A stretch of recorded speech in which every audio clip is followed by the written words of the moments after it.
Da marzo a ottobre il Friuli Venezia Giulia è stato messo a dura prova in un anno di piogge record, venti impetuosi e frane che hanno ferito strade, argini e paesi di montagna. 22 allerte meteo in 7 mesi, con oltre 240 mm di pioggia caduti in un solo giorno e mareggiate che hanno colpito anche la costa del Lignano Sabbiadoro. Ora la regione risponde con un piano straordinario di interventi da oltre 24 milioni e mezzo di euro, destinati a 44 comuni su 3 province, rimane difatti esclusa quella di Trieste.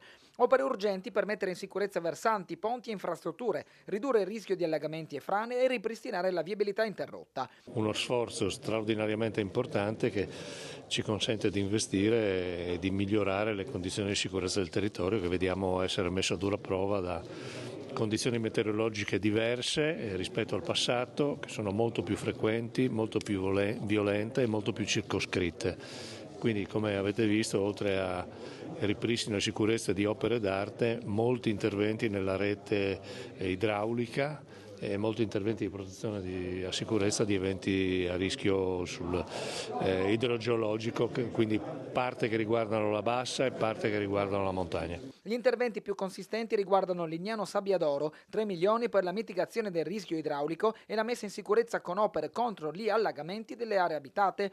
La Tisana, 1.700.000 euro per il riordino idraulico e il ripristino funzionale dei canali di scolio in località Bevazzana. San Vito al Torre con 2.450.000 euro stanziati, ma anche Gonars, Rigolato, Trasaghis che beneficiano di 1 milione di euro e Dogna con lavori per il riordino idraulico, la stabilizzazione dei versanti e il consolidamento del muro di sottoscarpa lungo la Valdogna. A questi si sommano 56 interventi in somma urgenza già avviati nei mesi scorsi per un valore di oltre 3 milioni di euro e il coinvolgimento di 383 volontari della protezione civile.